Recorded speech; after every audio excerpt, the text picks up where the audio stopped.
Salut, bienvenue pour une nouvelle vidéo et pour un nouvel update lecture. Update lecture qui va être dans l'ensemble très cool, mais on va commencer par un échec quand même. Je crois que c'est l'inverse du dernier update lecture. Vraiment j'ai trois excellentes lectures, enfin trois très bonnes lectures on va dire. Mais le premier vraiment j'ai pas compris le principe, donc je vous le montre tout de suite, c'est parti. Le premier c'est Le Peuple des Dragons, livre premier, La Forteresse de Anne Auger. J'en ai pas du tout aimé. En fait, j'allais dire j'ai pas aimé le style. C'est même pas que j'ai pas aimé le style, c'est que je trouve le style pas adapté au personnage. Même pas au public jeunesse auquel s'est destiné ce livre, mais au personnage. Ça n'a pas de sens d'écrire ça comme ça. Vraiment. En gros, ici, on va suivre une petite fille. Alors déjà, l'univers est pas vraiment posé, pas vraiment détaillé, ce qui en jeunesse, pour moi, est problématique. Mais bref, donc on suit une petite fille qui vit avec ses grands-parents et sa mère est en gros vétérinaire pour les dragons. Mais ses grands-parents n'aiment pas les dragons, ont peur des dragons. Limite, t'as l'impression qu'ils y croient pas. Mais en fait, comme les dragons sont devant eux, ils peuvent pas réellement faire autrement.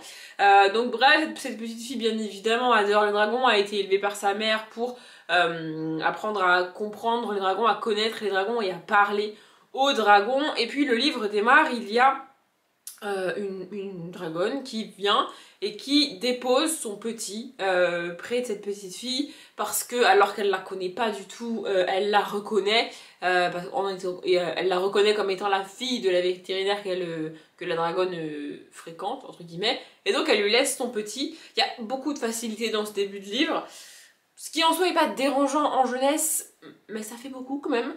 Donc bref, elle laisse son petit et puis on va suivre donc cette petite fille qui va essayer de soigner ce petit dragonneau, je ne sais jamais, ça dépend des bouquins, bref. Avec ses amis, voilà, elle va essayer de comprendre ce qui lui est arrivé, ce qui s'est passé. Et rapidement, il va se mettre en place une espèce de quête pour aller donc à la forteresse, qui est le titre du tome. Alors déjà, tout va très vite, quasiment rien n'est expliqué, tout est extrêmement facile. On est en jeunesse, je veux bien, mais quand même. Et ensuite, tu peux écrire de la jeunesse avec des mots un peu soutenus, des mots entre guillemets d'adultes pour apprendre aux enfants certains mots, etc. T'es pas obligé d'écrire de la jeunesse avec des mots et des phrases extrêmement simples, c'est vrai. Et je trouve ça hyper cool quand les gens, quand les auteurs et les autrices prennent pas les enfants pour des débiles. Mais il y a une différence entre écrire un texte à destination de la jeunesse avec des phrases et des mots un petit peu compliqués entre guillemets et faire parler les enfants de ton histoire comme des adultes. Parce que là, ce qui m'a posé problème, ce sont vraiment les dialogues en fait. Il y a des phrases, le personnage principal qu'on suit, qui s'appelle, je vous ai pas dit, Aurora. Je me rappelle plus qu'elle s'appelle Aurora, mais bref. Elle doit avoir, je sais pas, 9-10 ans. Elle est grand max 11 ans. Et il y a des phrases qu'elle... C'est pas possible, je suis désolée, un enfant de 9-10 ans ne peut pas parler comme ça. Peut-être qu'un enfant de 9-10 ans parlait comme ça dans les années, je sais pas, 60, 70, j'en sais rien. Et peut-être qu'il y a des gens qui diront, ouais, la langue française, nanana. Oui, bah la langue évolue, les gens évoluent. Et d'ailleurs, mini parenthèse par rapport à... c'était mieux dans les années 80, c'était dans les années 70, ça se passait pas comme ça. On a tendance à se rappeler uniquement du positif de ces années-là et à ne voir que le négatif de notre quotidien. Parenthèse fermée. Bref, c'est pas possible qu'une enfant parle comme ça aujourd'hui. Vraiment, je vais vous donner un exemple. Alors, c'est un exemple parmi tant d'autres, mais vraiment, je comprends pas comment un enfant peut parler comme ça. Même un adulte, j'aurais du mal même un ado, vous voyez, même une personne de mon âge, aujourd'hui j'ai 31 ans, j'aurais du mal à sortir cette phrase comme ça. Enfin, genre vraiment, je sais pas. Et en fait, ça... au-delà du fait que c'est, entre guillemets, selon moi, trop soutenu pour être dit par un enfant, cette phrase, ça montre aussi que c'est écrit. Vous voyez ce que je veux dire? Un enfant ne parlerait pas comme ça, mais le personnage parle comme ça parce que l'autrice, ici, l'a écrit comme ça. Vous voyez ce que je veux dire? Et du coup, moi, ça me sort de l'histoire, ça me sort de la fiction. Ça va plus le fait que tout va extrêmement vite et rien n'est expliqué, alors même que j'adore les dragons. J'ai pas réussi à avancer. Pour vous donner un ordre d'idée, je me suis arrêtée au chapitre 8 à la page 71, donc voilà. Bon alors là du coup j'ai trouvé, c'est pas celle que je cherchais, mais j'en ai une autre parce qu'il y en a vraiment plein. Donc là, en gros, les enfants, donc Aurora et son ami sont en train de préparer leur expédition, etc., etc. Et son ami revient en lui racontant ce qui s'est passé quand il a parlé de cette expédition à sa famille. Et Aurora, de 9-10 ans, lui répond: quelle jolie nouvelle, vous avez dû passer une soirée très émouvante. Dans quel contexte tu réponds ça? Enfin, je sais pas. Un enfant de 8-9 ans, 9-10 ans, même de 15 ans pour moi, il répond pas quelle jolie nouvelle, vous avez dû passer une soirée très émouvante.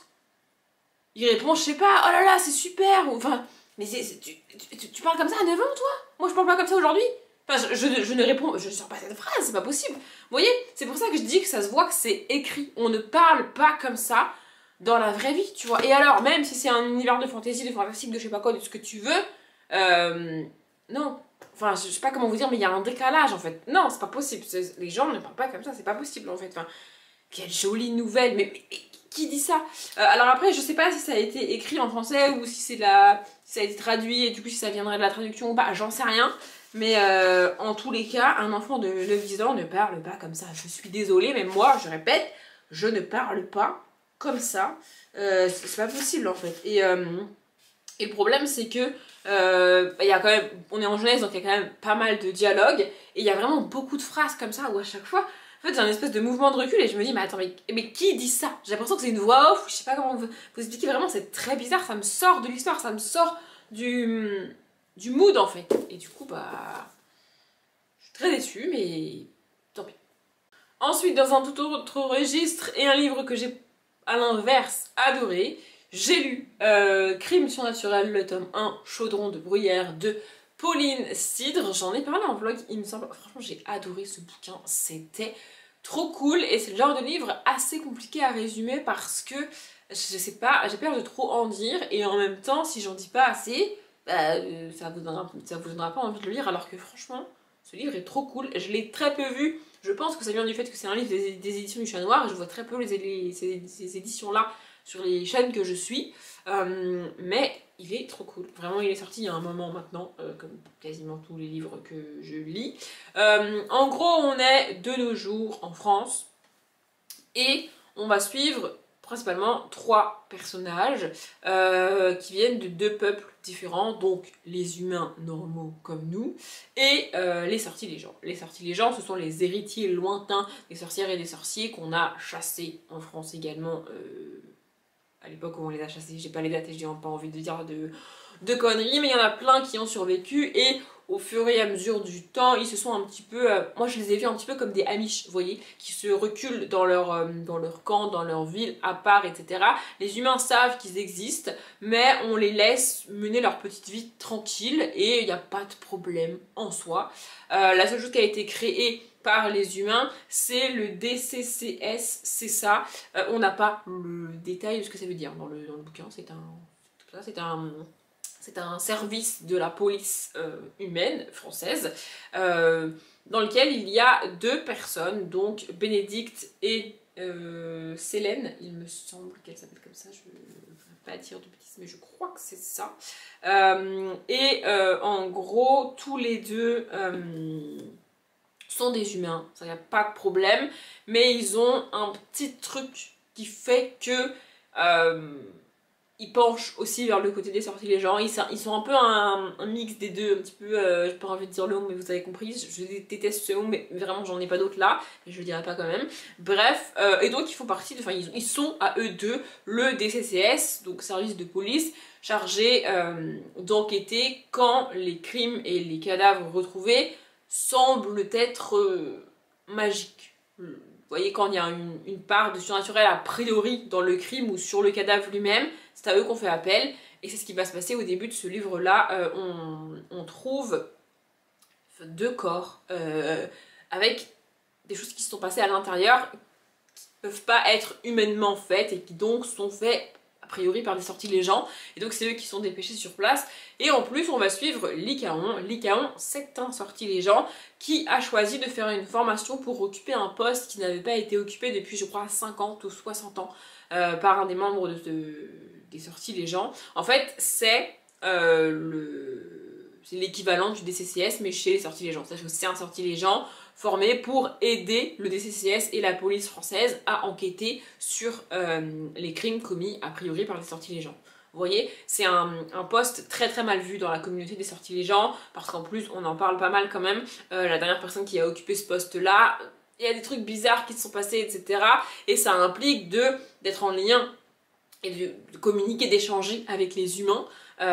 Et les sortilèges ont quand même toujours extrêmement peur des humains. Il y a une peur qui marche dans les deux sens, etc. Donc c'est un peu des postes bizarres d'occuper, d'être au DCCS et d'être ce que l'ICAON est, je sais plus comment ça s'appelle, je suis désolée.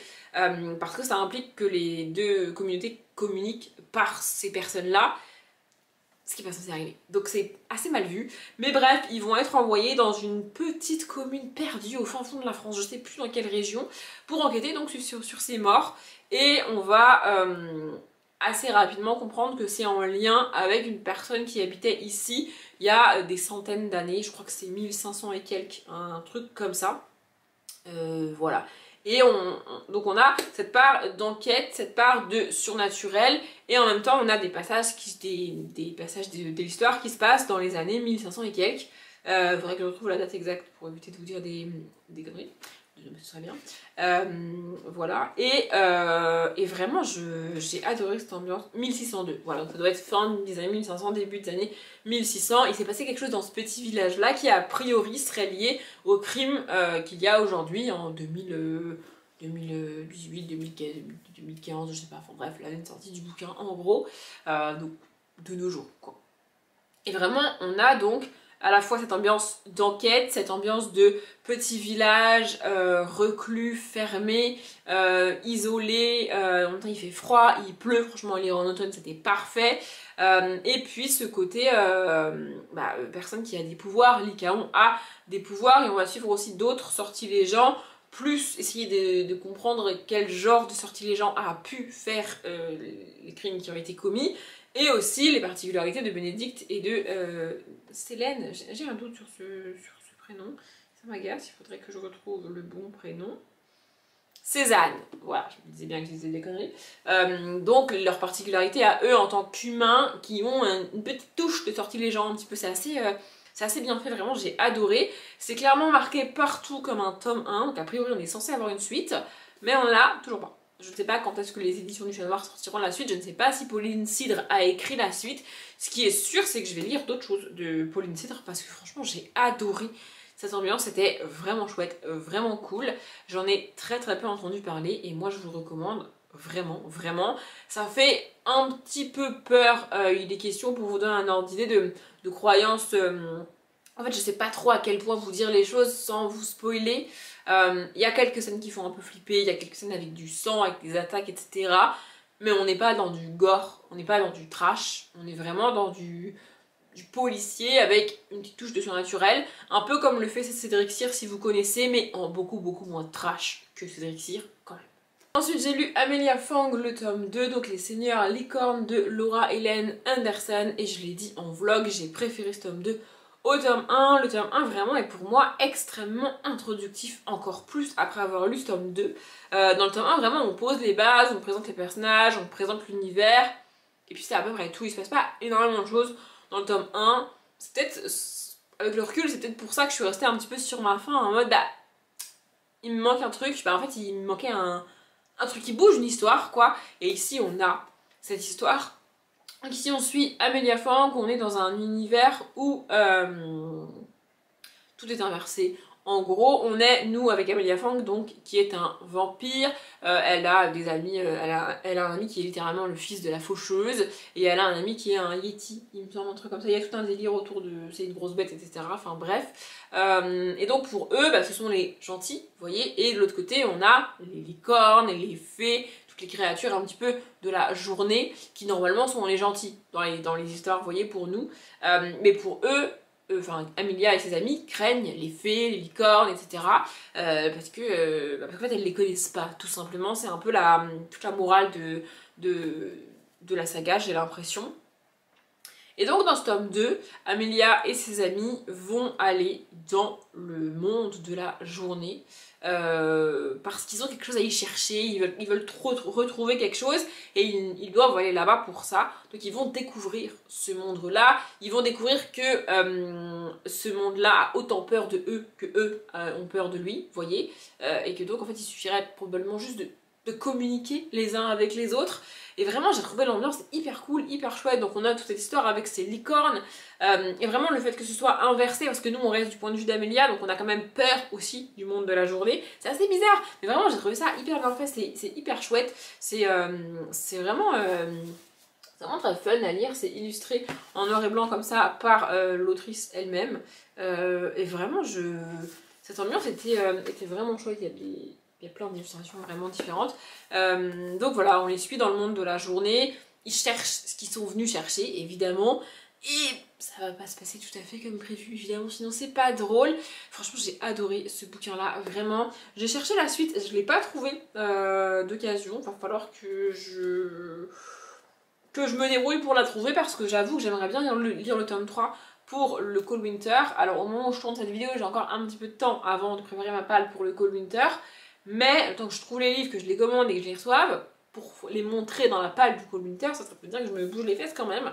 Parce que je voudrais vraiment mettre le tome 3 dans la palle du Cold Winter. Donc, par contre, je sais plus combien il y a de tomes, il y en a quand même pas mal, il me semble.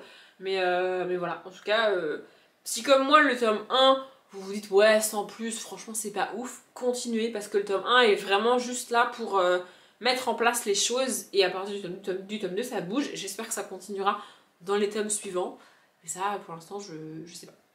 Et enfin le dernier pour cette update, il va beaucoup refléter, beaucoup briller, je suis désolée, c'est l'Académie des méchants, donc le tome 1 de Ryan Hamon, que j'ai bien aimé. Ça fait partie de ces livres que j'ai lus hyper rapidement, en plus je l'ai lu sur un week-end à 1000, j'étais vraiment bien dans l'univers, etc. Et puis là, au moment de vous en parler, je me dis mais en fait il a rien d'exceptionnel ce bouquin. Il a rien d'exceptionnel, c'est vrai, dans sa construction, dans sa narration, dans les personnages, la morale, les choses qui sont mises en place, il n'y a rien d'exceptionnel, on va pas se mentir. Mais les personnages sont cool, ça se lit bien, c'est fluide, c'est fun à lire et tu passes un bon moment. Ça reste un livre jeunesse et moi je me suis éclatée là-dedans. En gros, on va suivre Bram, qui est un petit loup-garou, c'est ça, un loup-garou, mais un loup-garou pas méchant.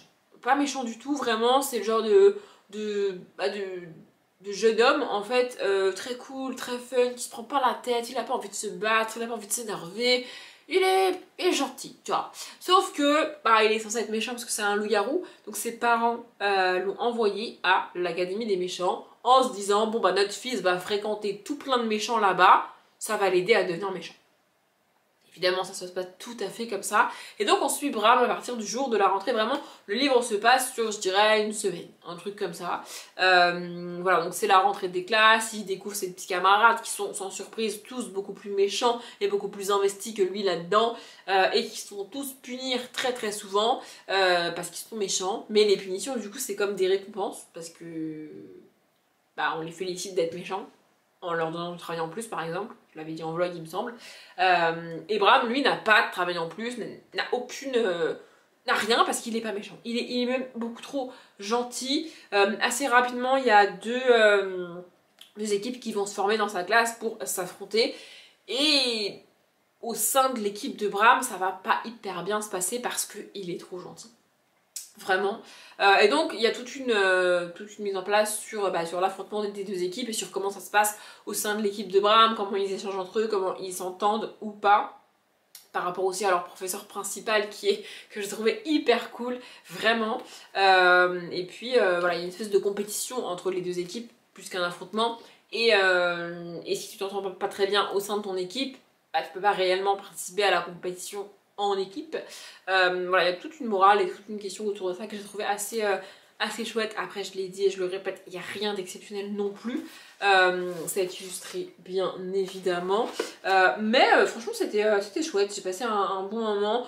Pour Halloween, pour les enfants, c'est assez cool, assez chouette. Moi, je l'ai lu avant Halloween au mois d'octobre. Mais ouais, ça n'a rien d'exceptionnel. Mais c'était vraiment cool à lire. Et j'ai passé un super moment. Je crois qu'il y a un tome 2 qui est sorti, donc je lirai. Voilà. Je sais pas trop combien de temps durera cette vidéo après montage, parce que je vous avoue que j'ai eu un peu de mal à la tourner. Pour moi c'est un peu une reprise cette vidéo, ça faisait longtemps que j'en avais pas tourné. Mais en tout cas, je m'arrête là. J'espère que la vidéo vous a plu. Comme d'habitude, je vous souhaite une bonne journée, un bon après-midi, un bon appétit ou une bonne nuit. Et je vous dis à bientôt.